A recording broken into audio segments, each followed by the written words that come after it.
ભગવતે વાસુદેવાય. ઓમ નમો ભગવતે વાસુદેવાય. ઓમ નમો ભગવતે વાસુદેવાય. ઓમ નમો ભગવતે વાસુદેવાય. ઓમ નમો ભગવતે વાસુદેવાય. હરે હરે કૃષ્ણ. સ્વાગતમ ઉપસ્થિત સર્વ શ્રોતાગણ વૈષ્ણવજન એવં મહાનુભાવોનું. પરમ પવિત્ર શ્રાવણ માસ અંતર્ગત સત્સંગ અર્થે આપણે સૌ અહીંયા એકત્ર થયા છીએ. તો આ સમય ભગવાન શિવની ઉપાસનાનો સમય છે. અત્યારે સંપૂર્ણ ભારત વર્ષ ભગવાન શિવની આરાધનામાં લીન છે. પણ ભગવાન શિવ જેના વિષયમાં શ્રીમદ ભાગવત કહે છે, વૈષ્ણવા નામ યથા શંભુ. ભગવાનના જે ભક્તો છે એમાં શ્રેષ્ઠ ભક્ત સુખદેવજી કહે છે, નિમ્ન ગાનામ યથા ગંગા. જેવી રીતે નદીઓમાં ગંગા શ્રેષ્ઠ છે, પુરાણાનામ અપી ભાગવતામ. પુરાણોમાં ભાગવત શ્રેષ્ઠ છે, દેવાનામ અચ્યુતો અપી. અને દેવતાઓમાં ભગવાન અચ્યુત. અને વૈષ્ણવા નામ યથા શંભુ. વૈષ્ણવોમાં ભગવાન શિવ શિરમોર છે. શિવજીના જીવનમાં સૌથી મહત્વપૂર્ણ વસ્તુ યદિ કોઈ હોય તો એ બે વસ્તુ છે. એક હરિકથા અને બીજું હરિનામ. શિવ પુરાણના પ્રારંભમાં સતીના દેહ ત્યાગનો જે પ્રસંગ છે કે દક્ષ પ્રજાપતિના પુત્રીના રૂપમાં જ્યારે સતીનો જન્મ થયો અને શિવજી સાથે થોડું વૈમનસ્ય હોવાના કારણે દક્ષ પ્રજાપતિ અને શિવજીની વચ્ચે એક વિવાદ હતો. અને શિવજીનું અપમાન કરવા માટે દક્ષ પ્રજાપતિ એક યજ્ઞનું આયોજન કર્યું. હરિદ્વારથી નિકટ કનખલ ક્ષેત્ર છે, તમે હરિદ્વાર જતા હશો. કનખલમાં દક્ષ એક યજ્ઞનું આયોજન કર્યું અને બધા દેવતાઓને નિમંત્રણ આપ્યું, બધા દેવતાઓને બોલાવ્યા. શિવજીને આમંત્રણ ન આપ્યું.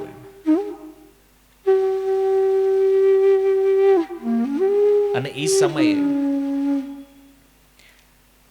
સતીએ પોતાની ઈચ્છા પ્રગટ કરી કે મારે પણ પિતાના યજ્ઞમાં જવું છે. સતી યજ્ઞમાં આવે અને જોયું કે શિવજીનો ભાગ નથી આમાં.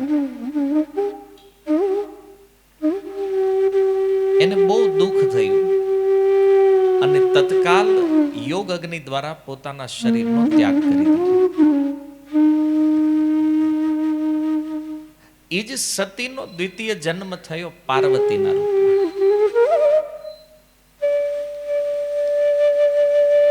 હવે જ્યારે માતા પાર્વતી, જેના ગુરુ નારદ મુનિ છે, નારદજી પાસેથી વારંવાર ભગવાન શિવના વિષયમાં શ્રવણ કરી પાર્વતીજીને પુનઃ શિવજીમાં પ્રેમ થયો. સતીના રૂપમાં તો પત્ની હતા, પણ દ્વિતીય જન્મમાં પણ શિવજીમાં એ જ આસક્તિ. અને શિવ પાર્વતીના વિવાહ થયા. અને વિવાહ થયા પછી પાર્વતીજી જ્યારે કૈલાસ આવ્યા તો કૈલાસની અંદર ભગવાન શિવ એમને કથા સંભળાવે છે. એ જ કથા જેને આપણે રામચરિત માનસના નામથી ઓળખીએ છીએ. રામકથા શું છે? માતા પાર્વતી અને શિવજીનો સંવાદ છે. કારણ કે પાર્વતીજીના મનમાં પહેલો પ્રશ્ન એ હતો, રામ કોણ છે? કોઈ પણ ગ્રંથનો આરંભ એક પ્રશ્નથી થાય છે, અને રામાયણનો પ્રારંભિક પ્રશ્ન છે, રામ કોણ છે? એના ઉત્તરમાં સંપૂર્ણ રામકથા શિવજીએ વર્ણન કરી.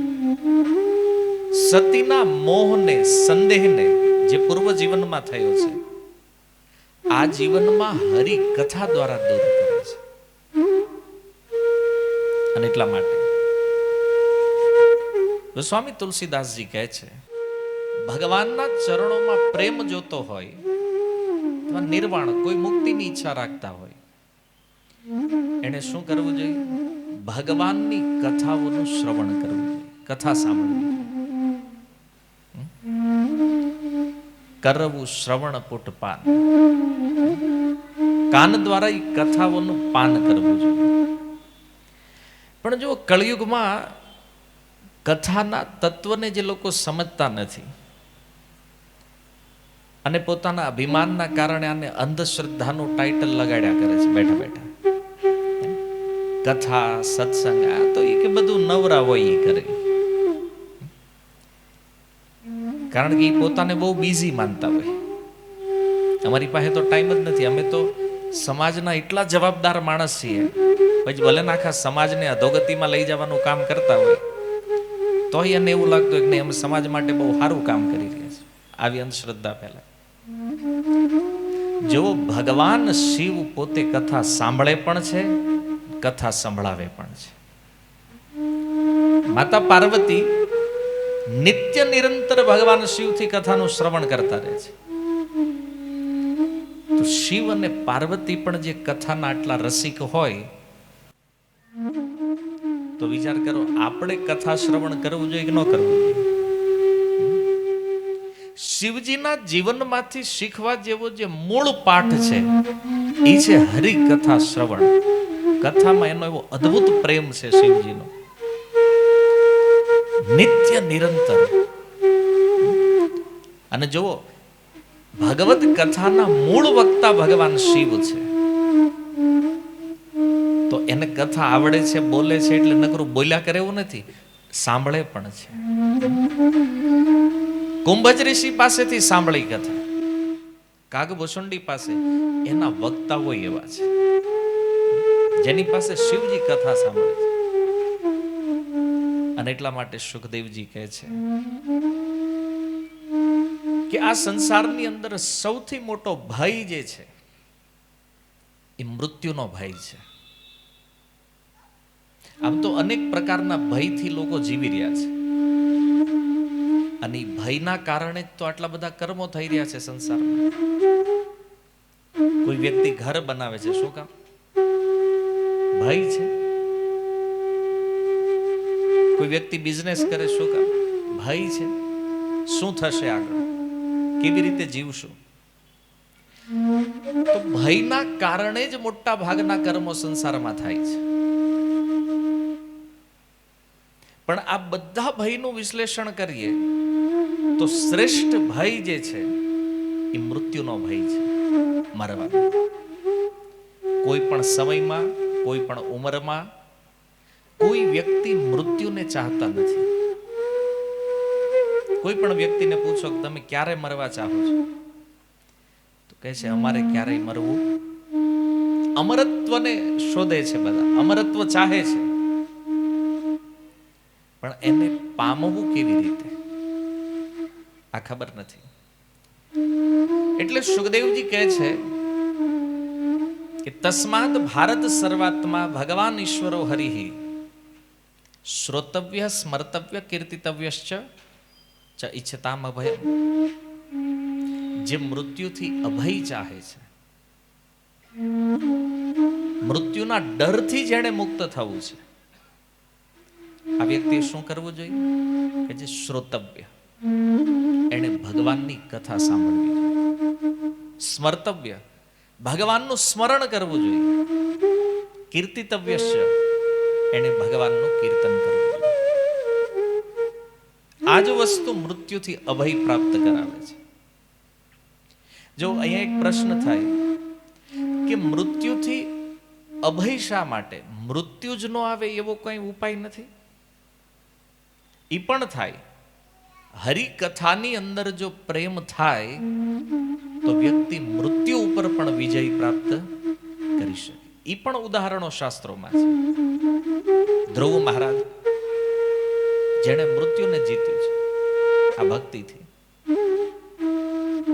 અને એટલા માટે મનુષ્ય જીવન પ્રાપ્ત આપણને થયું છે તો આ જીવનનું મૂળ લક્ષ્ય જે છે એ છે મૃત્યુ ઉપર વિજય પ્રાપ્ત કરવો. આ આવવાવાળા મૃત્યુથી કેવી રીતે બચી શકાય? જો મૃત્યુ એક સનાતન સત્ય છે અને આપણે જે સ્થાનમાં રહીએ છીએ ને આને પણ મૃત્યુ લોક કહેવામાં આવે છે. અહીંયા કોઈ ફિક્સ સમય નથી કે ભાઈ 100 વર્ષના થાય ત્યારે જ મૃત્યુ થાય. અહીંયા કોઈ ગર્ભમાં પણ મરે છે, કોઈ 6 મહિનાનો બાળક પણ મરે છે, 10 વર્ષ, 20, 25, 50, કોઈ પણ ઉંમરમાં કોઈ પણ સમયે મૃત્યુ આવી શકે છે.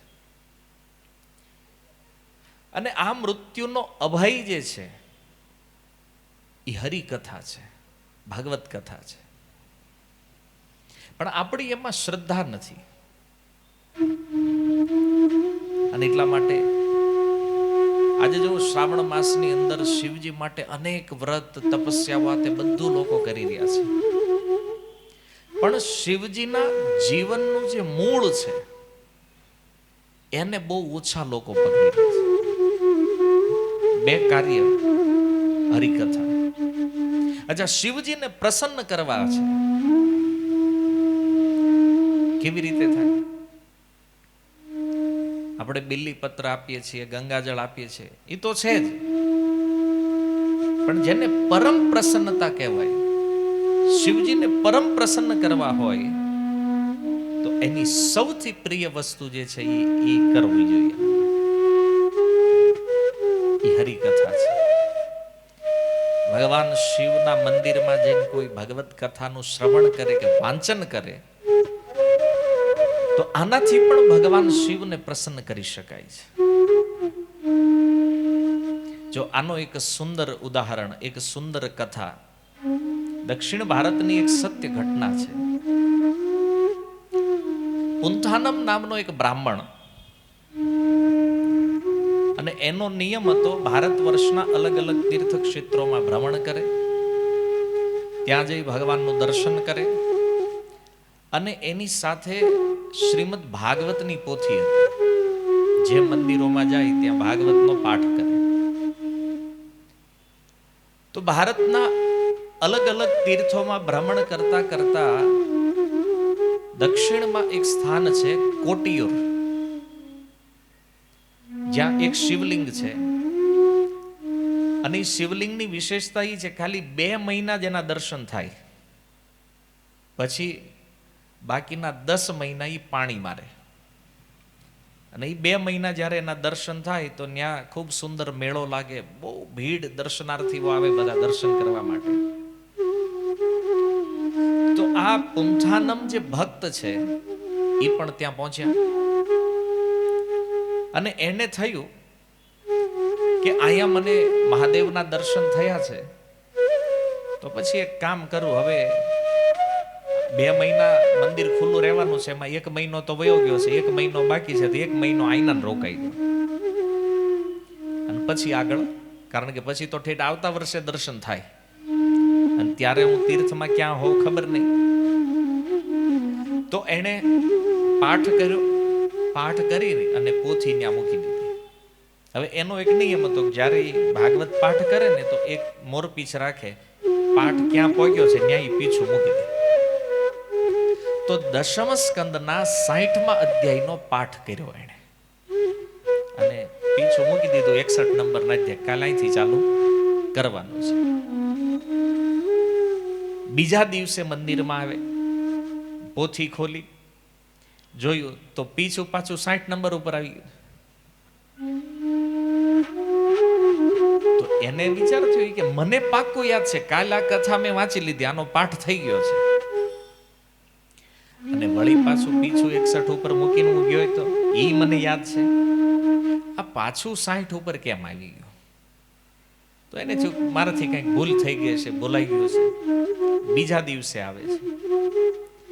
બીજા દિવસે આવીને જોયું તો હવે 60 નો પાઠ એને કરી નાખ્યો તો 61 ઉપર મૂકીને ગયો, પાછું પીછું 60 ઉપર.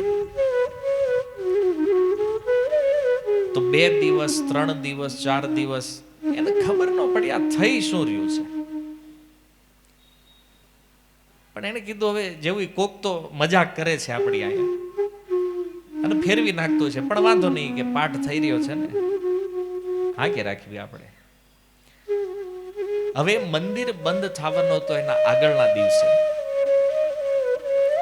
આ પુંથાનમી મંદિરે આવ્યા, પાઠ કર્યો, પોથી રોજની જેમ નિયમ પ્રમાણે મૂકીને નીકળી ગયા.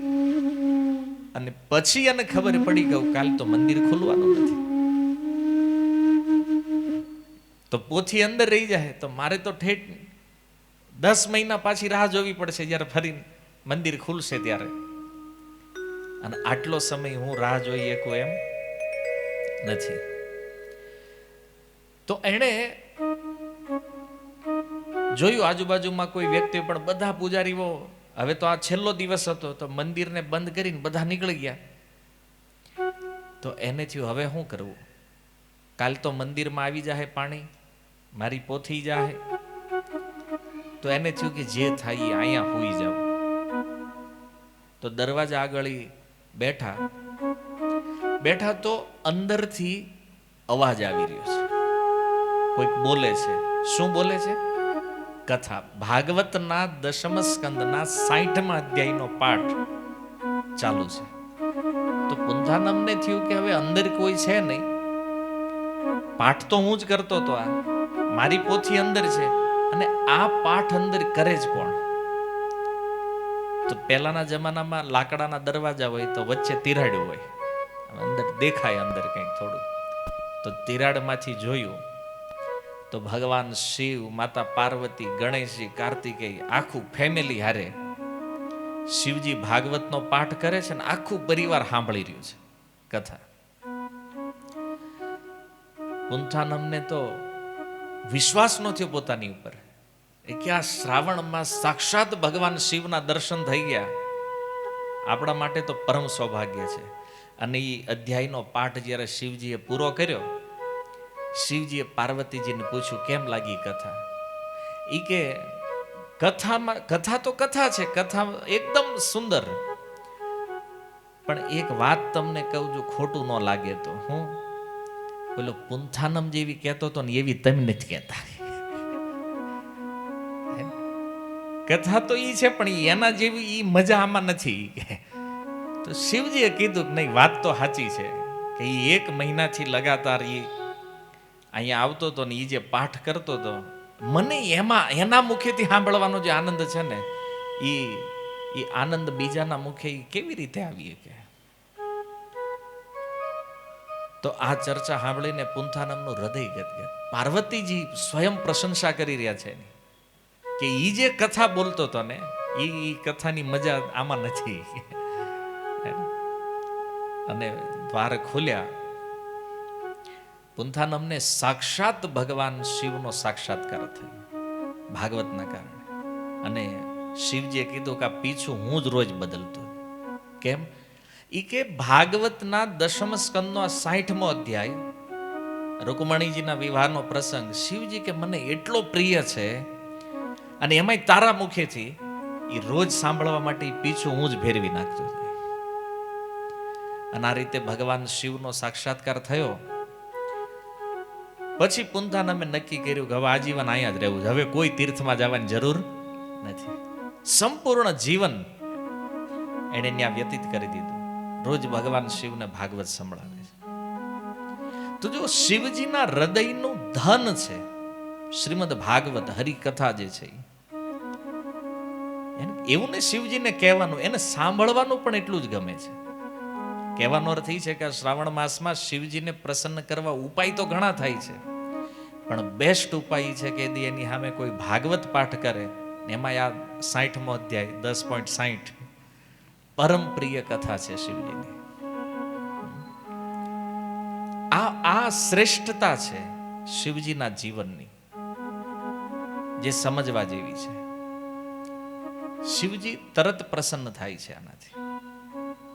જો એક વ્યક્તિની એક સુંદર કથા છે. બે મિત્રો, આ સત્ય ઘટના છે. બે મિત્રો હિમાલયમાં ગયા માનસરોવરની યાત્રાએ. અને માનસરોવરની યાત્રાએ ગયા તો એમાં હવે તમને ખબર ત્યાં કાંઈ હોટલ તો છે નહીં. આપણે ત્યાં જવું હોય તો કોઈ ટેન્ટ લગાવીને ત્યાં રહેવું પડે. તો એક મિત્ર ટેન્ટમાં સૂતો છે અને જે બીજો મિત્ર હતો એ માનસરોવરના તટ ઉપર સવારથી એણે ભ્રમણ શરૂ કરી દીધું. એ માનસરોવરના તટે વિચરણ કરે છે, આનંદ લઈ રહ્યો છે. એમાં એને એક સાધુની વાત યાદ આવી ગઈ. કોઈ સંત મળ્યા છે, એને કીધું કે માનસરોવર જાને તો ન્યા થોડું ભ્રમણ કરજો. એને વિધિ બતાવી, આ બધું વ્રત ઉપવાસ ન્યા કરજો જઈને. તો શું થશે? તમને શિવજી અને પાર્વતીજીના દર્શન થઈ જાય. તો આ વાત એને જ્યારે સ્મરણમાં આવી તો એણે નક્કી કર્યું કે આજે આપણે વ્રત કરવું છે. એ દિવસે કાંઈ ખાધ્યા પીધ્યા વગર એ માનસરોવરના તટે ભ્રમણ કરતા કરતા, નામ જપ કરતા કરતા એને શિવજી અને પાર્વતીજીના દર્શન થઈ ગયા. અને દર્શન કરીને જ્યારે પાછા આવ્યા તો ઓલો મિત્ર જે સૂતો હતો એને કીધું એ કે આજે મને શિવજી અને પાર્વતીજીનું દર્શન થયું છે. તો એને કીધું કે તને દર્શન થયા તારે મને જગાડાય નહીં? એ કે બહુ જગાડ્યો મેં તને, પણ તું જાગ્યો? તું જાગ્યો ને. બીજું કે માતા પાર્વતીએ ના પાડી કે દીકરાને સુવા દે, એમ એવું જેને જગાડવો નથી. તો ઓલા મિત્રએ પૂછ્યું ઈ કે શિવજી ને પાર્વતી બે મળ્યા, ગૌરી શંકરના દર્શન થયા છે, તો પછી કઈક વરદાન માંગવાનું કીધું હશે તમને?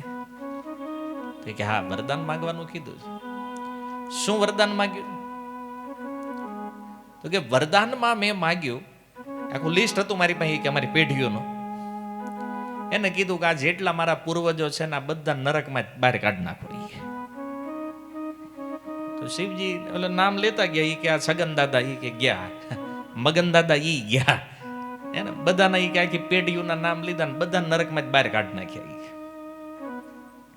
તો કે બસ આટલું, આની સિવાય બીજું કાંઈ નહીં, બસ મારું ઈ છેલ્લું નામ પૂરું થયું ને ઈ અદ્રશ્ય થઈ ગયા. તો ઓલો જે સૂતો હતો ને ઈ ભક્ત, એને કીધું કે સાક્ષાત શિવજી મળ્યા તો એવો ને એવો જ રહ્યો. આ પિતૃવન નરકમાં કાઢ્યા તો એમ કહી દીધું હોત તો કે આ બધાનો ઉદ્ધાર કરી નાખો, આને મોકલી દો ભગવાનના ધામમાં, તો સારું ઈ યાદ ન આવ્યું. નરકમાં બહાર કાઢ્યા મતલબ પાછો એનો જન્મ થાય ક્યાંક ને ક્યાંક, ફરીને તો આવવાના નહીં જન્મ મરણમાં. જો શિવજી મળ્યા છે તો મુક્તિ માગી લેવાય ને એની પાસેથી, બધી પેઢીઓની આખી. તો ઈ ન કર્યું અને ઈ પિતૃઓને પાછા જન્મ મરણમાં નાખીને આવ્યો. જો આપણે ઓળખીએ છીએ શિવજીને, શિવજીનું એક નામ છે ઔઢરદાની છે. જે માગો એ આપે, પણ માગવા વાળામાં તે હોવી જોઈએ. આ સૌથી મોટી વાત છે શિવજીના વિષયમાં. શું કામ? કારણ કે તમે જે માગો એ આપી દે, એનો મતલબ એવો નથી કે શિવજી પાસે જઈને ગમે એ માગવું. જો શાસ્ત્રોમાં કેટલા કેટલા અસુરોની કથાઓ છે. શિવજીની ખૂબ તપસ્યાઓ કરી, પણ તપસ્યા કરીને માગવું શું એ ખબર ન પડી. કેમ? કામનાઓ જ્યારે મનમાં હોય ને ત્યાં સુધી ખબર ન પડે કે શું મગાય. જો ભગવાનનું મળવું એ કાંઈ અસાધારણ વસ્તુ નથી. આકસ્મિક રીતે ભગવાન કરુણા કરે, કૃપા કરે, સામે આવી ગયા કહી દે માગો. જો ભજન કર્યું હોય ને, સત્સંગ કર્યો હોય ને, કથા શ્રવણ કરતા હોય ખબર પડે કે હું મગાય. ને માગવા વાળાના લિસ્ટમાં જો રાવણ શિવજીનો ભગત, શિવજીની એવી તપસ્યા કરી, શિવજી પ્રસન્ન, કીધું માગ. રાવણ કે લંકા આપો. લંકા લઈ લીધી શિવજી ભાઈ. ફળ હું નીકળ્યું? આખા કુળનો વિનાશ થઈ ગયો અંતે. એવો જ એક અસુર હતો કાર્તવીર અર્જુન, નામ સાંભળ્યું, સહસ્ત્ર ભુજાઓ હતી એને. તો એણે શિવજીને પ્રસન્ન કર્યા અને શિવજીને કીધું મારા ગેટકીપર બની જાઓ, બોડીગાર્ડ બનાવ્યા શિવજીને. શિવજી એને કીધું તથાસ્તુ. જો એક વિચિત્રતા એ છે કે આવા અસુરો જ્યારે આવા વરદાન માગે શિવજી પાસે, તો ક્યારેક ક્યારેક લોકોને શિવજી ઉપર સંદેહ થઈ જાય. ક્યારે ઓલો માગે બોડીગાર્ડ બનવાનું, શિવજી બની જાય. પણ નાનો પાડીએ કે મહાદેવ છે, નાનો કહીએ કે ભાઈ આ નહીં, આ રહેવા દો. જો એક ઓર વિચિત્ર કથા છે. શકુનીનો એક પુત્ર હતો જેનું નામ હતું વૃકાસુર. તો એ વૃકાસુરે શિવજીની તપસ્યા કરી અને તપસ્યા પોતાની ચામડી ઉખાડી ઉખાડીને નાખી દીધી હવન કુંડમાં, માંસ બધું નાખી દીધું હવન કુંડમાં. આખા શરીરમાંથી બધું રક્ત માંસ સાથે બધું હવનમાં સ્વાહા કરીને શિવજી થયું આ બહુ તપસ્યા કરે છે. તો જવા દે હામે પાર્વતીજીને લઈને આવ્યા શિવજી હામે. તો વૃકાસુરને કીધું વરદાન માગી લે. કે જેની ઉપર હાથ મૂકું ની બળીને ભસ્મ થઈ જાય. કથા તેમ સાંભળીએ છીએ આ રીતે. હવે આપણે આમાં એ સમજવું છે કે શિવજી સર્વજ્ઞ મહાપુરુષ છે. એને ખબર છે આ હું માગવાનો છે, એ શિવજી જાણે છે પહેલેથી. તો એ ઓલાને હા પાડી વરદાન હારું જે હાથ મૂકે એ બળીને ભસ્મ થઈ જાય. હવે એક વાત તમે મને ઈ કહો કે એ વૃકાસુર શિવજી ઉપર હાથ મૂકે તો શિવજી બળે ખરા? તમને શું લાગે છે? નહીં બળે. પેલો સામાન્ય વ્યક્તિ છે, શિવજીએ વરદાન આપ્યું છે અને એવું નથી કે વૃકાસુર એની ઉપર હાથ મૂકે શિવજી બળી જાય. આ સંભવ નથી. પાર્વતીજી ઉપર એની દ્રષ્ટિ બગડી, કામી વ્યક્તિ છે અને શિવજી ત્યાંથી ભાગ્યા. ઓલો વૃકાસુર પાછળ પાછળ ભાગે, શિવજી આગળ ભાગે અને ભગવાન વિષ્ણુ એક બાળકનું રૂપ લઈને આવ્યા અને ઓલાને એનો જ હાથ માથે મુકાવીને એને પછી ભસ્મ કર્યો વૃકાસુરને. એને કોઈ લોકો ભસ્માસુર પણ કહે છે. ભસ્મ થઈ ગયો પછી. તો અહીંયા શિવજી ઉપર સંદેહ થઈ કે કોઈને કથા સાંભળ્યા પછી ક્યારું પોતે વરદાન આપીને શિવજી બળી જતા હોય તો આ તો વિચિત્રતા છે ભાઈ, થોડી નથી. તો આની કથા છે. પછી આગળ મેં કીધું કાર્તવીર અર્જુન ને ત્યાં ગેટકીપર રહ્યા છે, બોડીગાર્ડ બન્યા ભગવાન શિવ. તો જો આવા બધા વરદાનો જ્યારે શિવજી આપે છે કોઈને, કોઈ અસુરોને, તો આમાં પણ શિવજીની ઉદારતા છે, શિવજીનું ઔદાર્ય છે. અને ઔદાર્ય શું છે કે જેને વરદાન આપ્યું છે એની સંતુષ્ટિ, એની પ્રસન્નતા માટે શિવજી વરદાનને તોડતા.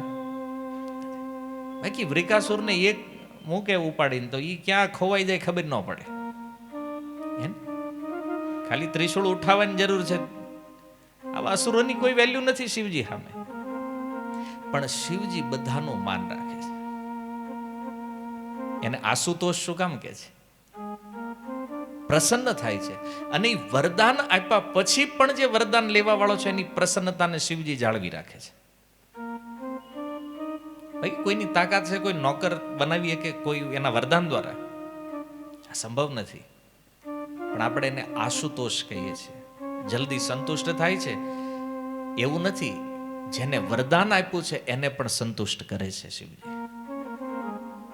એટલે આવા બધાની વાતો માની લે છે. અને એક ભાવ આચાર્યો એ પણ આપે છે કે આ બધાને જલ્દી પ્રસન્ન થઈને વરદાન હું કામ આપી દે શિવજી? તો શિવજીને એમ થાય ખરું મારે ભજન કરવાનું છે અને આવડા વચ્ચે ડિસ્ટર્બ કર્યા કરે, માથાકૂટ કરે એ કે આને વરદાન આપીને હાલતો કરો જલ્દી. કારણ કે કામનાઓના કારણે માંગ્યું છે તો મરવાના એ તો પાકું જ છે, મૃત્યુ તો થવાનું જ છે. કારણ કે શિવજીને ભજન પ્રિય છે. ને હરિકથા પ્રિય છે એમ હરિનામ પ્રિય છે. માતા પાર્વતીનો એક પ્રશ્ન છે. ભગવાન શિવને પૂછે છે, પ્રભુ તમે જીવનમાં જે કાંઈ સાધનાઓ તપસ્યાઓ જે કાંઈ કર્યું છે, શ્રેષ્ઠ તમારા જીવનનો સાર શું છે એ બતાવો. તો ભગવાન શિવ કહે છે સચ હી કહું ઉમા અનુભવ અપના, સત હરિ ભજન જગત સબ સપના. મારા જીવનનું સત્ય ઈ છે કે એકમાત્ર ભગવાન હરિનું ભજન આ સત્ય છે, બાકી બધું સ્વપ્ન સમાન છે. બધું એક દી ખતમ થવાનું છે. રાત્રિના સમયમાં આપણે સૂતા હોય ને કોઈ સ્વપ્ન જોતા હોય અને સવારમાં જાગીએ, જાગીને તરત આપણને સમજાય કે આ સ્વપ્ન સાચું નથી. ગમે એટલું સારું જોયું હોય, સપનામાં આપણને કોઈ કે 5 કરોડ આપ્યા હોય રોકડા, હે ને, આવું સપનું છે ભાઈ, ગમે એ જોવે આમાં. અને જેવી સવારે આંખ ખુલે ને એટલે એમ થાય કે ઓહો, આ તો સત્ય નથી.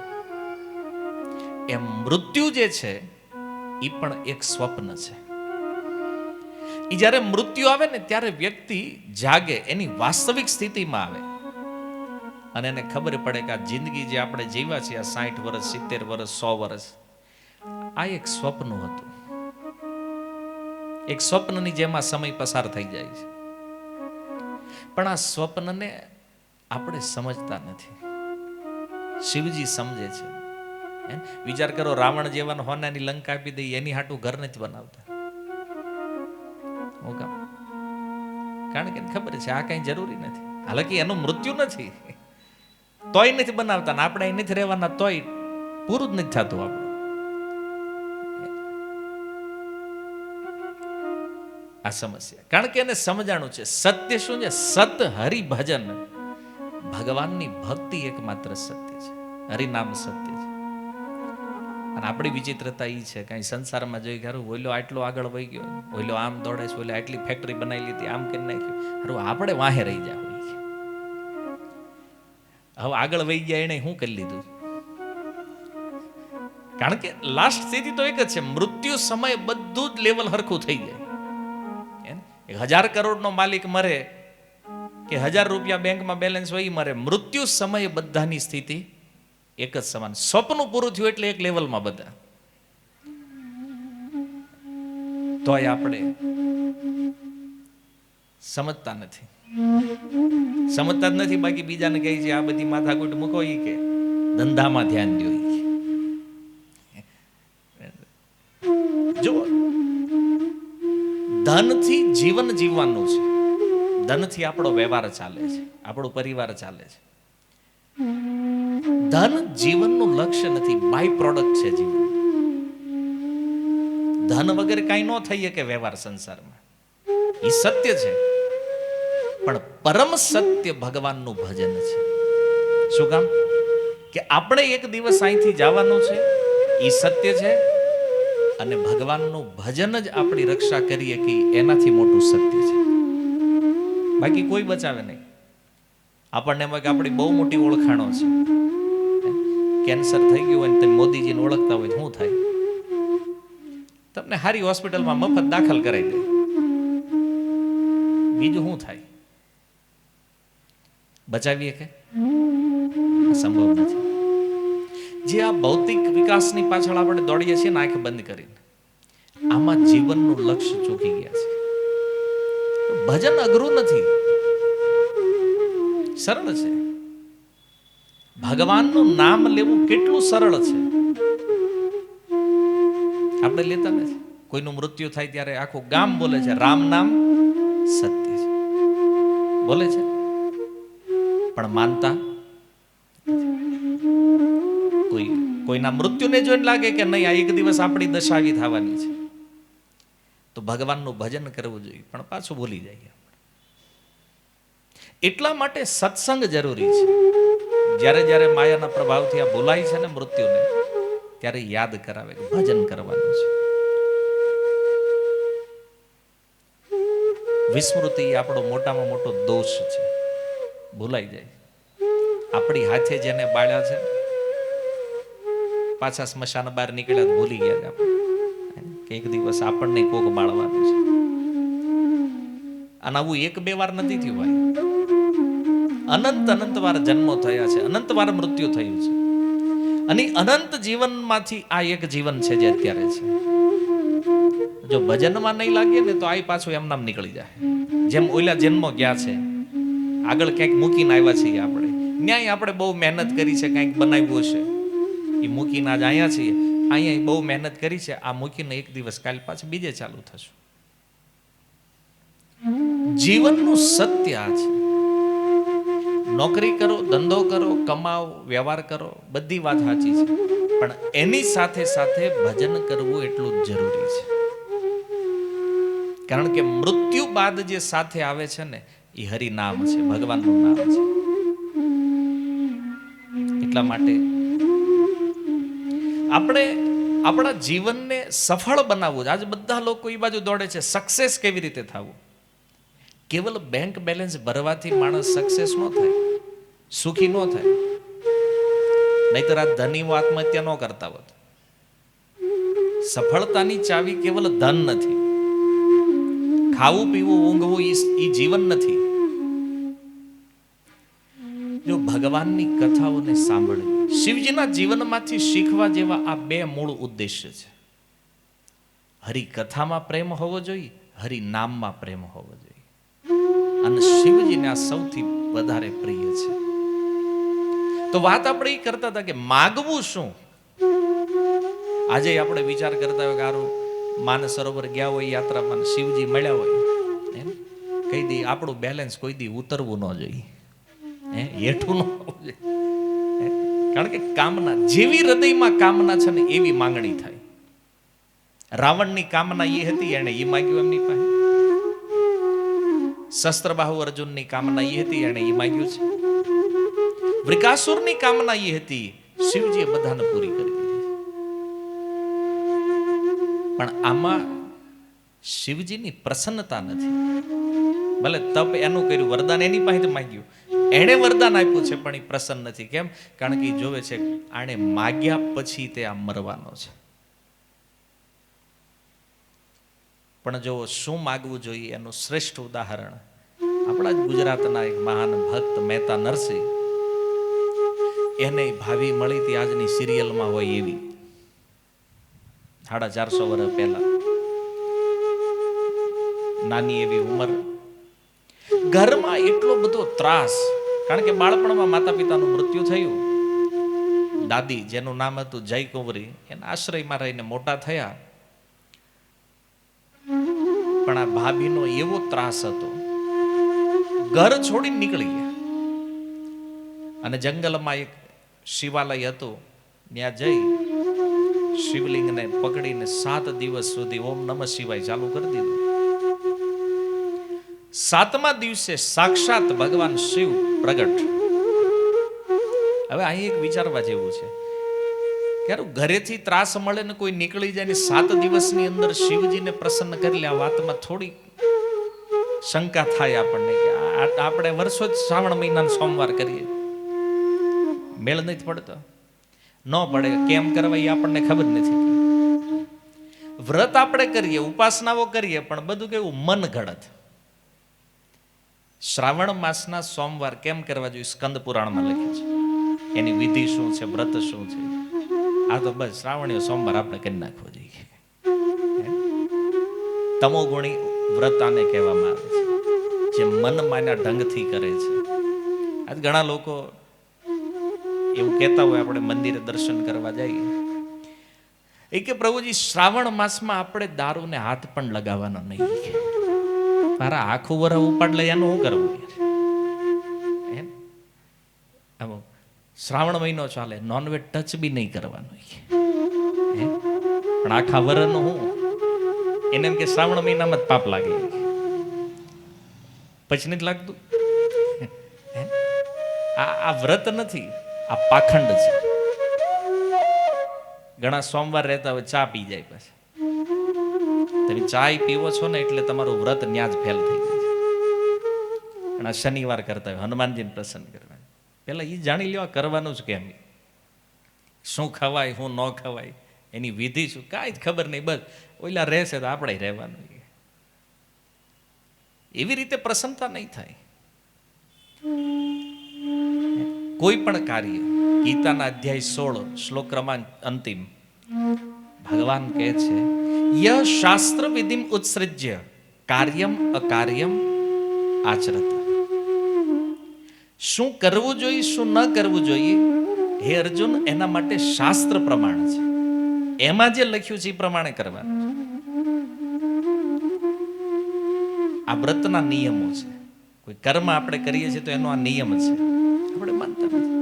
તો મનમાના ઢંગથી કરેલું કાર્ય તમોગુણી છે, જેનું પરિણામ પણ કેવું હોય છે? તમોગુણ. તો વાત એ છે કે આપણે આટલા વર્ષો જ સોમવાર કરી, હજી શિવજી સપનામાં નથી આવ્યા. હાચું તો જવા દે,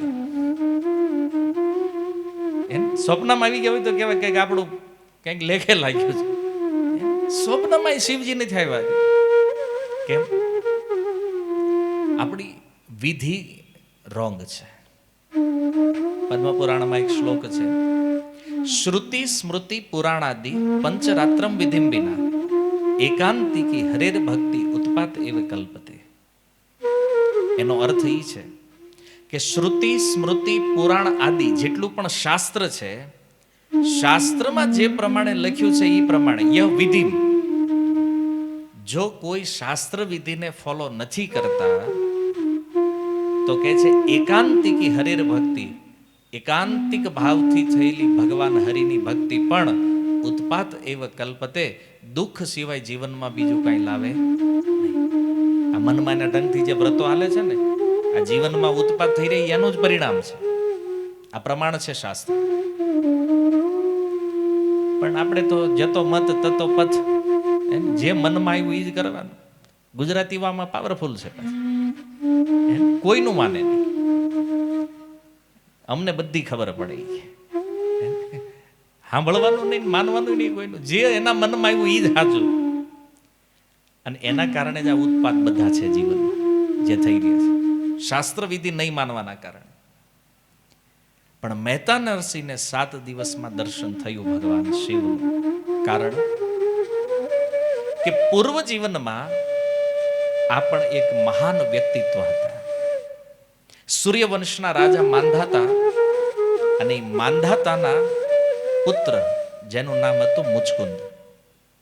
આની પણ કથા ભાગવતના 10મ સ્કંદમાં છે. આ મુચકુંદ એની સહાયતા લેવા માટે દેવતાઓ એને સ્વર્ગલોક લઈ ગયા, અસુરોથી યુદ્ધ કરવા માટે. અને યુદ્ધમાં વિજયી થયા.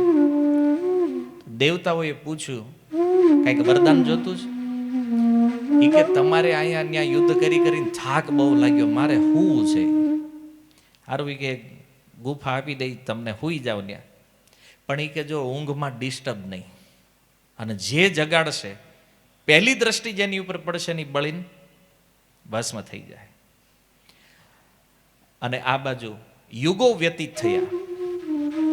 દ્વાપર યુગની અંદર જ્યારે ભગવાન કૃષ્ણ મથુરામાં આવ્યા, કાળ યવનને જરાસંઘે મથુરા ઉપર ચડાઈ કરી, તો કાળ યવનને ન્યાથી ભગાવતા ભગાવતા ભગવાનની સ્થાનમાં લઈને આવ્યા, જ્યાં મુચકુંદ મહારાજ સૂતા છે.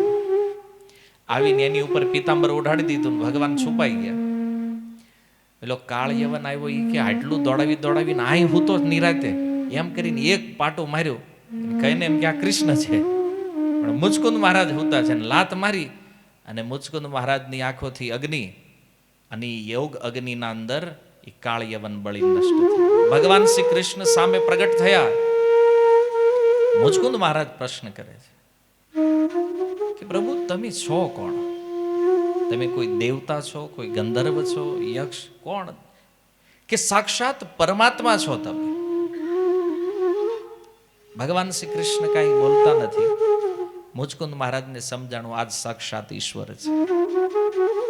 ભગવાનનું દર્શન, સંવાદ બહુ લાંબો છે એનો ભાગવતમાં, પણ સારરૂપ વાત એ છે, ભગવાન કહે છે, હે મુચકુંદ, તને દર્શન મારું થઈ ગયું છે, પણ તારું ચિત્ત હજી સુધી શુદ્ધ થયું નથી.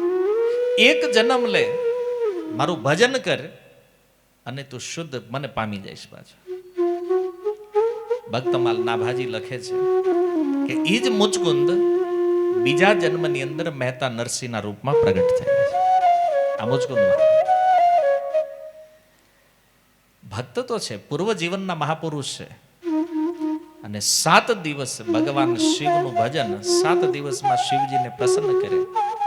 અને શિવજી પ્રગટ થયા પ્રગટ થયા એટલે શિવજીનું કામ તમે જાણો છો, માગ. મહેતાને કીધું માગો. મહેતા નરસિંહ બહુ બુદ્ધિમાન છે. એણે વિચાર કર્યો કે જો હું માગીશ ને તો હું હલવાઈશ. કારણ કે આગળની કથા એને ખબર હતી. રાવણ માગ્યું હલવાણો, વૃકાસુરે માગ્યું એ હલવાણો. આપણે માગવું નથી, બીજું કામના નથી. અને હકીકત છે, તમારી સામે જો ક્યારેક આવે ભગવાન શિવ, તો ઉતાવળે આમ હરખમાં આવીને માગી ન લેતા. ઘણા મનમાં વિચારશે આપણી સામે થોડા આવે. એ પોતાની ઉપર કોન્ફિડન્સ હોય ને કે આપણી સામે તો આવે જ નહીં. પણ માની લ્યો આપણે નિરાશાવાદી હું કામ બનવું? ક્યારેક શિવજીનું દર્શન થાય ને કહી દે માગ, તો માગ કે ને એટલે તરત માગી નહીં લેવાનું, વિચારવાનું ઘડી શું માગવું જોઈએ જેમાં કલ્યાણ થાય, શ્રેય. મહેતાએ વિચાર્યું કે જો હું માગીશ તો એમાં કંઈક લિમિટેશન આવી જાય, કંઈક બાઉન્ડ્રી આવશે. એની કરતા બેટર છે એને જ કહી દે, પ્રભુ તમને જે પ્રિય હોય ને એ જ આપી દો.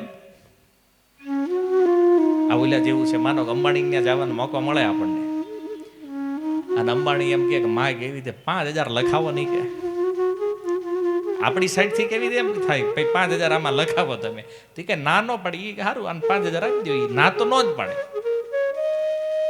પણ એને તમને 1 કરોડ દેવા હોય તો તમારું 5માં પતી ગયું, તમે સામે થાકડો આપ્યો. બાકી તમે ત્યાં જઈને એમ કહો કે ભાઈ અમારે ગુજરાતમાં એક કામ હાલે છે ને એમાં તમારે ક્યાંક હેલ્પ કરવાની છે, મોડમાં હોય 5 કરોડ આપી દે.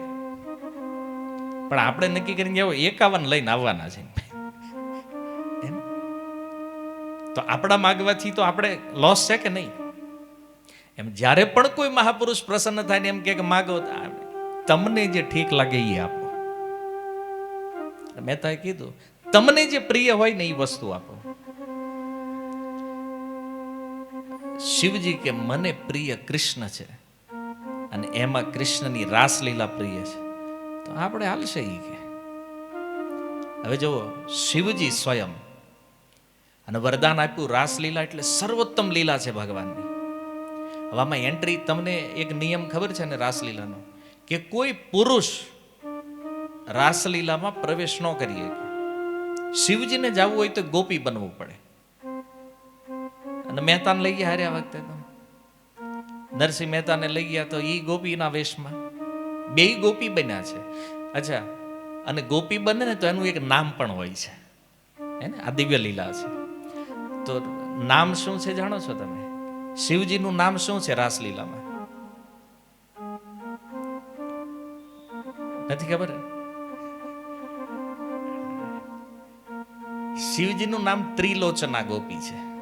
રાસલીલામાં એનું નામ શું છે? ત્રિલોચના. અને નરસિંહ મહેતાનું નરસિંહ ગોપી. તો બંને એન્ટર થયા. રાસલીલામાં પ્રવેશ્યો એટલે રાધા રાણીએ ભગવાન કૃષ્ણને કીધું કે આજ કંઈક ખૂટતું હોય એવું લાગે છે. કેમ? વિજાતીય ગોપીની એન્ટ્રી થઈ હોય એવું લાગે છે રાસલીલામાં. એને કોઈનો ભાવ અલગ હોય ને, વિપરીત ભાવની કોઈ ગોપી એન્ટર કરે તોય ખબર પડે કે આજે આનંદ નથી રાસલીલામાં. શું કામ? કંઈક વિપરીતતા છે આમાં. અને કરોડો કરોડો ગોપીઓ છે રાસ મંડળમાં, તોય ભગવાને જોયું કે હા એક એક્સ્ટ્રા છે આજ આમાં. નરસિંહ મહેતા આવ્યા છે ને અંદર યાદ થયા છે, કોઈક એક્સ્ટ્રા ગોપી આમાં એન્ટર થઈ છે. તો આવ્યા, મસાલા આપવાની સેવા આપી હતી, જે શિવજીની સેવા છે એને કોને આપી? નરસિંહ મહેતાને. જો આ અનુગત્યનો ભાવ છે, પરંપરામાં જવાનો આ ફાયદો છે. રાસલીલા પ્રવેશ કેટલું અઘરું છે ખબર? દુર્લભ છે ભક્તિમાં. પણ નરસિંહ મહેતાને એન્ટ્રી મળી શિવજીની કૃપાથી, અને શિવજીએ પોતાની સેવા એને આપી, મસાલ લઈને ઊભું રહેવાનું. રાધારાણી કીધું આ એક્સ્ટ્રા છે ઈ કે.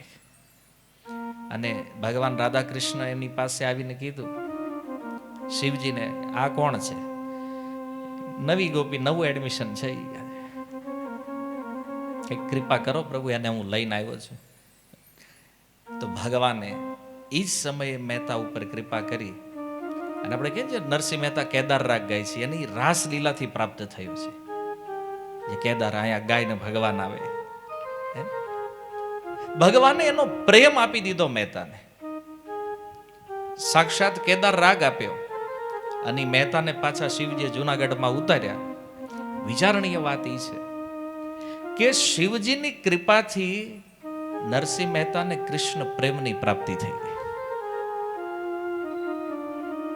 આ માગવાનું અંતર છે. હવે એને કંઈક માગી દીધું હોત તો શિવજી ના તો નહોતા જ પાડવાના, પણ એ તો આપીને નીકળી જતા. પણ મહેતા નરસિંહે કીધું, પ્રભુ આપને જે પ્રિય હોય તો રાસલીલામાં એન્ટ્રી થઈ ગઈ. એટલે શું માગવું શું ન માગવું આનું પણ જ્ઞાન હોવું જરૂરી છે. આ વિવેક હોવો જરૂરી છે. પણ એ ક્યારે થાય? જ્યારે કોઈ સત્સંગનો આશ્રય લે છે ત્યારે. તુલસીદાસજી કહે ને, બિનુ સત્સંગ વિવેક ન હોય. સત્સંગ નથી તો આ વિવેક ન હોય. અને સત્સંગ કેવી રીતે મળે છે? રામ કૃપા બિનુ સુલભ ન સોઈ. ત્યાં સુધી ભગવાનની કૃપા ન હોય ત્યાં સુધી આ મળે નહીં. તો જો આ વિશેષ મહિમા છે ભગવાન શિવની. ઔઢરદાની અને એટલે કીધા છે કે જે માગે ઈ દે. શિવજીએ પોતાની ઉપર કઈ રાખ્યું જ નથી. સામે વાળાને વિચારવાનું હું લેવું. તમારે ભોગ જોતા છે ઈ આપી દે, તમારે ભજન જોતું છે તો ઈ આપશે. શ્રાવણ માસમાં આપણે શિવજીના મંદિરમાં જઈને અને જો એ બધા શિવજીનો અભિષેક કરતા હોય દૂધથી ને જળથી ને બીલીપત્ર, અને હવે તો એટલી તે બુદ્ધિ નથી રહી કે કેમ દૂધ ચડાવવું. ઈ તે અરે બાટલીને સીધા નાકા કાપીને ઉપર ઢોળે ડાયરેક્ટ. આ અભિષેક છે કે અપરાધ છે? કમસે કમ એટલી તો હોવી જોઈએ ને, કંઈક સારા પાત્રમાં કંઈક શંખ હોય કે કંઈક સારી વસ્તુમાં લઈને જવું જોઈએ. અભિષેકમાં પ્રેમ ભાવ હોવો જોઈએ એમાં. આ તો સુમૂલની બાટલી ડાયરેક્ટ. ખાલી પોતાને સંતુષ્ટ કરવા માટે મેં ભક્તિ કરી લીધી. શ્રાવણ મહિનો આપણો ફેલ ગયો નથી. અને ખરેખર આવી જગ્યા છે ત્યાંથી શિવજી આ મહિનો વેકેશન લઈ લેતા છે. વેકેશન લઈને જાય ક્યાં? અને આપણે તો બધા ક્યાંક શિમલા મનાલી સાપુતારા વયા જાય. શિવજી ક્યાં જાય છે? એક વિચાર છે કે આ બધા તમોગુણીથી કંટાળીને શિવજી ક્યાં વયા જતા છે? શિવજીનું પ્રિય સ્થાન શું છે જાણો છો તમે? કયું સ્થાન છે? ક્યાં જાય શિવજી?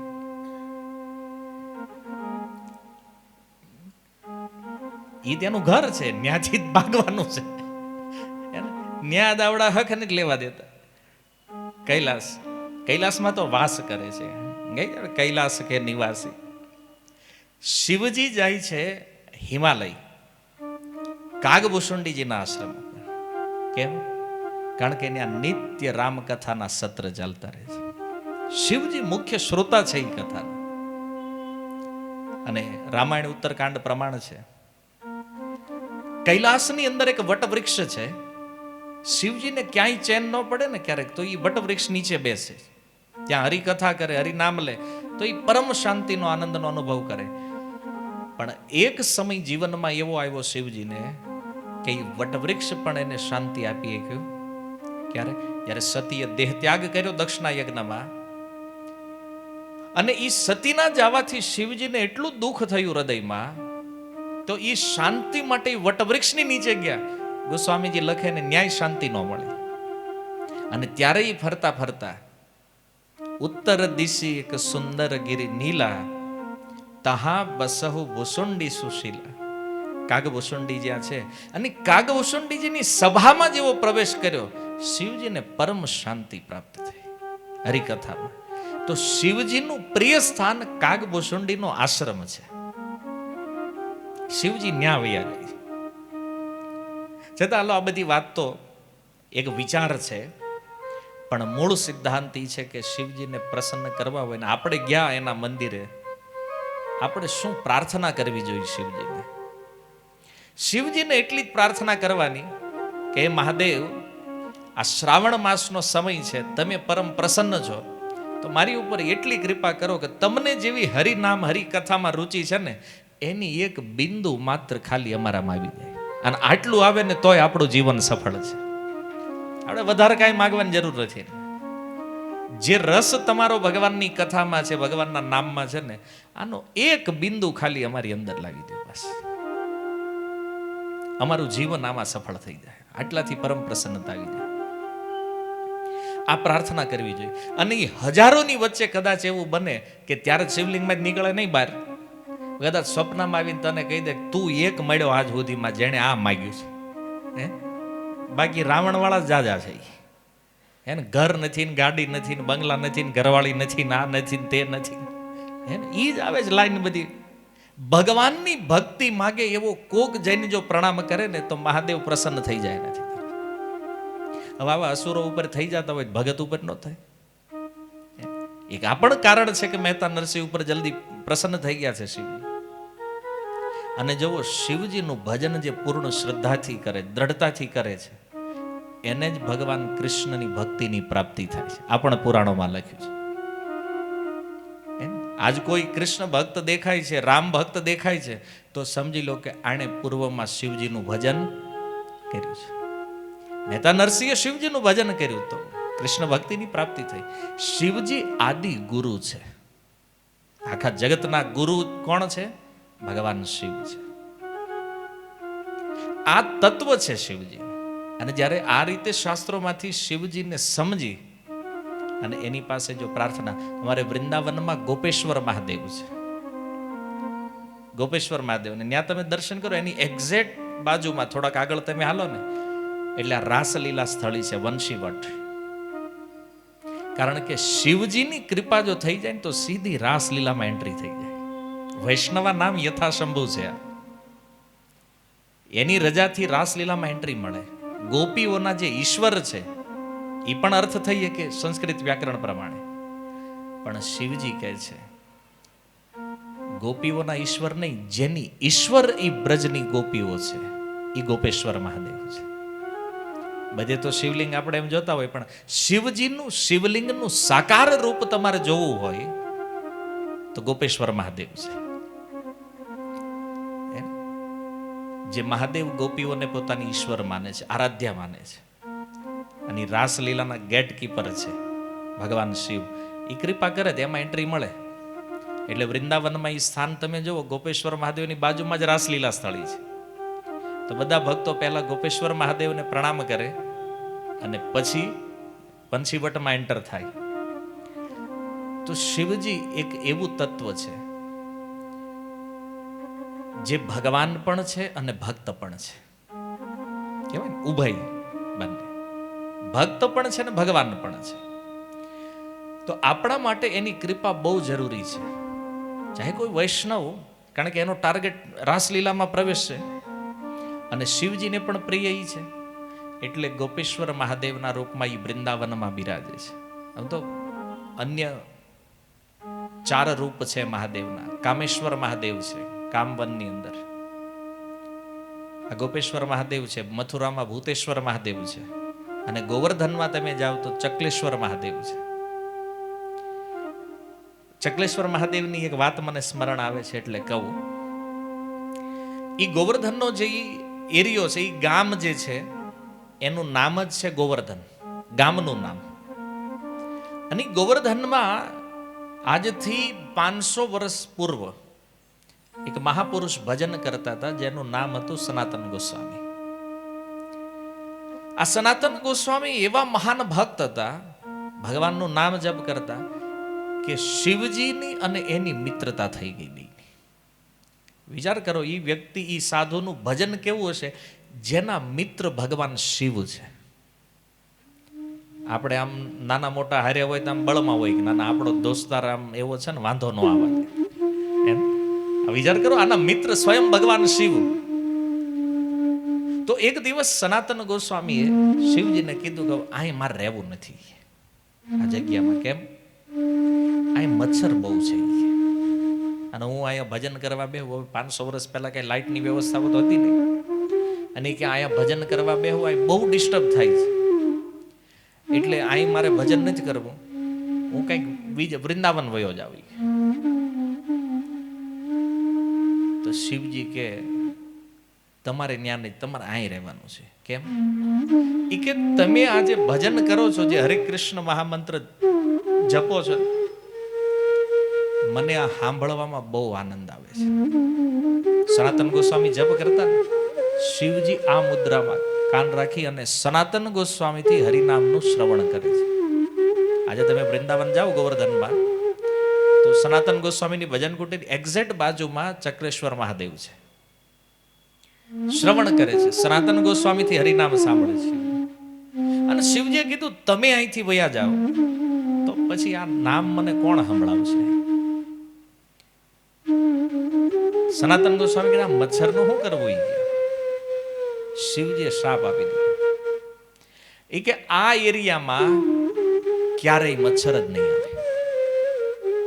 આ તમે બ્રજમાં જાઓ, ગમે ત્યાં મચ્છર આવે, એ ચક્રેશ્વર મહાદેવનો જે એરિયો છે, આજે પણ મચ્છર નથી. ખુલ્લી ગટર જાતી હોય તો એમાં મચ્છર તમને દેખાય નહીં. આ શિવજીનું વચન છે ને, અને આજે પણ સત્ય છે. ચક્રેશ્વર મહાદેવના રૂપમાં માનસી ગંગાના તટે છે. તો આવી અદ્ભુત લીલાઓ છે બ્રજમાં પણ ભગવાન શિવની. તમે નંદગાંવ જાઓ તો નંદગાંવ જે છે, જ્યાં નંદ મહારાજ રહેતા હતા, એ એક પર્વત ઉપર છે, નંદીશ્વર પર્વત. અને પર્વત સ્વયં મહાદેવ છે. બરસાના જે છે ને, બ્રહ્માચલ પર્વત ઉપર એ સ્વયં બ્રહ્માજી છે. અને આ શિવજી નંદીશ્વર પર્વતના રૂપમાં છે. અને એક્ઝેક્ટ નંદગાંવની સામે 1-2 કિલોમીટર આશીશ્વર મહાદેવ છે. નંદ ભવનમાં જાવ તો ત્યાં પણ મહાદેવ છે. શું કામ? તો એક લીલા પ્રસિદ્ધ છે કે ભગવાન શિવ બ્રજમાં કૃષ્ણનું દર્શન કરવા આવ્યા, બાળકૃષ્ણ. હવે શિવજી તો અવધૂત વેશ લઈને આવ્યા. યશોદાજીને કીધું લાલાના દર્શન કરાવો. યશોદાજી તો એને બીક લાગી કે આવો બાવો ઈ કે આ આપણો લાલો બી જાય કે આને, હે એ મોટી જટા દાઢી શિવજી. કારણ કે હાવ પ્રગટ આવે તોય લોકો ઓળખી જાય કે આ તો શિવજી દર્શન કરવા આવ્યા છે. તો લોકોને થાય કે આ ભગવાન છે તો જ શિવજી દર્શન કરવા આવ્યા હોય. યશોદાજીએ દર્શન ન કરાવ્યું. શિવજી તો શિવજી કે બેઠા અહીંયા. તો પછી હવે દર્શન ન થાય ત્યાં હું જવાનું થતું નથી ક્યાંયથી. ભગવાનને થયું કે શિવજીને તો મારે મળવું છે, મારે શિવજીના દર્શન કરવા. શિવજી કે મારે ભગવાનના દર્શન કરવા છે. ભગવાને એક લીલા કરી, રોવાનું ચાલુ કર્યું. નાના છોકરા શું કરીએ કે રડે, એવા રોવે એવા રોવે. તો માતાઓને નાને વળી નજર લાગી ગઈ છે, આમ તેમ ઈ દોરા ધાગા ધૂપ ધુમાડા બધું કરી જોયું. ભગવાન રોતા બંધ થાય નહીં. એમાં પૌર્ણમાસી કરીને એક વૃદ્ધ મહિલા છે, ત્યાં આવે અને કીધું યશોદા કેમ લાલો રડે છે? એટલે જોવો ને ખબર નહીં કે. અને પૌર્ણમાસી એટલે યોગ માયા, એને ખબર છે શિવજી આવીને બેઠા છે. અને એને મનમાં ખ્યાલ આવી ગયો યશોદાએ ના પાડી હશે દર્શનની, અને એમાં લીલા હાલે છે આખી. કારણ કે લીલાનું આખું ગોઠવણ તો યોગ માયા કરે. તો એને કીધું યશોદા એક કામ કરવી, હું ઈ કે અહીંયા કોઈ સાધુ આવ્યા હતા? ઈ કે હા. લાલાના દર્શન કરવાનું કીધું તો કે હા. કરાવ્યા હતા કે ના? ઈ રોગ છે ઈ કે, એમ તો એકવાર દર્શન કરાવી દે એટલે આ સાનો રહી જાય કે. તો શિવજી ત્યાં જ હતા, હજી નંદભવનની બહાર જ બેઠા છે, કે આઘા ગયા નહોતા. યશોદા કે એવું હોય તો હાલો લઈને જઈએ. યશોદાજી કૃષ્ણ બાળ ગોપાલને લઈને આવે અને કીધું મહારાજ અમારી ભૂલ થઈ ગઈ, તમને દર્શન ન કરાવ્યા, લ્યો તમે દર્શન કરી લ્યો. શિવજી કહે એમ નહીં, તો એના 2 પગ માથે મૂકો તો બંધ થાય, નગર બંધ નહીં થાય. તો ભગવાનના 2 ચરણ શિવજીએ પોતાના મસ્તક ઉપર રાખ્યા અને ભગવાન ચૂપ. તરત યશોદાને થયું કે આ મહારાજ હારા છે, આને અહીં રાખવા જેવા છે. એટલે શિવજીને પ્રાર્થના કરી કે મહારાજ એક કામ આઈના રહી જાવ નહીં. કેમ? આ જ્યારે રોવે ત્યારે તમને અડાડી જાવ, છાનો રહી જાય. અને શિવજીને થયું કે આવો લાભ ક્યાં મળે? તો એ ક્યાંય રોકે છે કે અહીંથી હું થોડેક દૂર બેઠો છું. આશીશ્વર મહાદેવ એટલા માટે આશા લઈને બેઠા હતા કે યશોદા આવશે દર્શન કરાવવા માટે. અને એટલે આશીશ્વર મહાદેવ. અને પછી નંદ ભવનમાં પણ શિવજી ત્યાં બિરાજમાન છે, નંદીશ્વર મહાદેવ. તો આ રીતે ભગવાન શિવ પણ કૃષ્ણ લીલાનો એક હિસ્સો છે, એક મહત્વપૂર્ણ પાર્ટ છે. અને બ્રજ વૃંદાવનના ક્ષેત્રપાળ છે. ભગવાન શિવ, એટલે ચારેય દિશામાં છે બ્રજની. તો આ રીતે સુંદર ભગવાન શિવની જે લીલાઓ છે, આનું શ્રવણ કીર્તન આપણા માટે પરમ પ્રસન્નતાનું કારણ છે. અને શિવજીની પ્રસન્નતા છે હરિકથા, હરિનામ. તો આપણે પ્રયાસી કરવો જોઈએ શ્રાવણ માસની અંદર બને એટલું વધારે હરિનામ લો. શિવજીને જળ અર્પણ કરો, બિલીપત્ર આપવું, દૂધથી અભિષેક કરવો અતિ ઉત્તમ છે. પણ સૌથી ઉત્તમ છે એમની પ્રાર્થના કે પ્રભુ થોડી એવી ભગવાનની ભક્તિ અમારામાં આવે. કારણ કે ભક્તિ તો ભક્ત આપીએ કે ભાઈ, આ ડાયરેક્ટ ભગવાનથી નથી મળતી. આ ભક્તિનો ખજાનો છે ને ભક્તોના હૃદયમાં છે, શિવજી આપે છે. અને એટલે આ પ્રાર્થના કરી અને શિવજીને પ્રસન્ન કરવા જોઈએ. શ્રાવણ માસ પરમ સફળ બનશે આનાથી. તો આ કંઈક નાની મોટી લીલાઓ હતી જેમાં આપણે એ સમજ્યા શું માગવું, હું ન માગવું, એમાં ધ્યાન રાખવું. આ પાછા ભૂલી ન જતા. આ સત્સંગનું એવું છે કે અહીં હોય ત્યાં સુધી ન વાંધો આવે, પછી અહીંથી નીકળવી તો એ પાછું એ બધું ભૂલાઈ જાય. ભજન કરવું એ જીવનનો ઉદ્દેશ્ય છે. કારણ એક દિવસ મારે તમારે બધાએ આપણે અહીંથી જવાનું છે. કોઈક વહેલા, કોઈક મોડું, પરમેનન્ટ કોઈ નથી. અને મૃત્યુની સફળતા છે ભગવાનના નામ. એક અંતિમ વાત આપણે લઈએ ભગવદ્ ગીતાની. ગીતામાં ભગવાન કહે છે અંતકાલે ચ મામેવ સ્મરણ મુક્ત્વા કલેવરમ. હે અર્જુન, કોઈ મૃત્યુ સમયે મારું સ્મરણ કરતા કરતા દેહનો ત્યાગ કરે એ મને પામે છે. તો ભગવાનને પામવાનો આ સરળ ઉપાય છે. પણ એક પ્રશ્ન એ છે કે મૃત્યુ સમયે નામ આવે કેવી રીતે? એના માટે અભ્યાસ જરૂરી છે.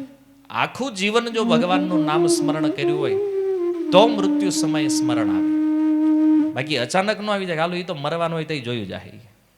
તો તમને ખબર છે ક્યારે જવાના છે, ક્યાં જવાના છે, કેવી સ્થિતિમાં નથી ખબર.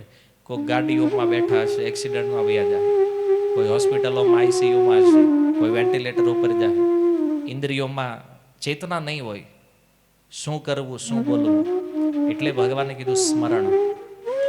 કામ સંસારમાં ગમે એ કરો, પણ મન જો ભગવાનના સ્મરણમાં હોય તો આનો અભ્યાસ મૃત્યુ સમયે કામ લાગે. અને મૃત્યુ સમયે જો ભગવાનનું સ્મરણ થયું એનો અર્થ એ છે કે નિશ્ચિત રૂપમાં ભગવાનની કૃપા પ્રાપ્ત થશે. ફરીથી જન્મ નહીં લેવો પડે, આ ચક્ર તૂટશે. આ મનુષ્ય જીવન આપણને આના માટે મળે છે, ખાવા પીવા ઊંઘવા માટે નથી. આવું તો આપણે બહુ કર્યું છે અનેક જીવનોમાં. એટલે થોડા સમયમાં થોડી વાતો છે, પણ મૂળ વાત એ છે કે આ મનુષ્ય જીવન બહુ દુર્લભ છે. આનો સદુપયોગ ભગવાનના ભજનમાં છે. જ્યારથી સમજ પડે ત્યારથી લાગો, કારણ કે મૃત્યુ આપણી રાહ જોઈ રહ્યું છે. શ્રેષ્ઠ ઉપાય છે બચવાનો હરિનામ. તો આજ શિવજીના ચરણોમાં આપણે પ્રાર્થના કરીએ કે પ્રભુ અમને પણ એવી શક્તિ, એવી ભક્તિ પ્રદાન કરો કે જેનાથી અમે પણ કંઈક ભગવાનનું નામ સ્મરણ કરી શકીએ અને આ મનુષ્ય જીવનને સફળ બનાવી શકીએ. હરે કૃષ્ણ. શીલ પ્રભુપાદ કી નિતાય ગૌર પ્રેમાનંદે. હવે આપણે થોડી વાર કીર્તન કરીએ. જેમના માટે આ સત્સંગ આપણે રાખ્યો છે એનું શ્રેષ્ઠ કલ્યાણ જે છે ભગવાનના નામ કીર્તનમાં છે. આવું પુરાણોમાં કહેવામાં આવ્યું છે. ગરુડ પુરાણની અંદર પ્રારંભમાં મેં કીધું નામ બોલો, ભગવાનનું નામ લ્યો, પણ ઘણા એમ નામ બેઠા હતા નિરાતે. આપણે સમય કાઢીને આવ્યા છીએ સત્સંગ માટે. જેના માટે સત્સંગ રાખ્યો છે એના કલ્યાણ માટે કમસે કમ બોલો, પછી ન લેવો જ નહીં લેતા. અને આ લેવામાં નુકસાન નથી. એવું નથી ભગવાનનું નામ લેવું કોઈ લોસ થવાનો છે. આમાં તમને કોઈ ફાયદો ન લાગતો હોય કાંઈ વાંધો નહીં, નુકસાન તો નથી. તો ગુજરાતી આવો ધંધો કરે, નુકસાન ન હોય, ફાયદો ભલે ન હોય પણ નુકસાન ન હોય તો ભગવાનનું નામ એના માટે તો કામનું છે જ, એની સદગતિ માટે કામ કરશે જ. પણ ગીતા કહે છે સ્વલ્પમ અપી અસ્ય ધર્મસ્ય ત્રાયતે મહતો ભયાત. થોડો એવો કરેલો ધર્મ પણ વ્યક્તિનું મોટા મોટા ભયથી રક્ષણ કરે છે. એટલા માટે પ્રેમથી ભગવાનનું નામ બોલો, અને આ નામ ક્યાં કામ લાગશે એ આપણને સમજાશે ભવિષ્યમાં જીવનમાં.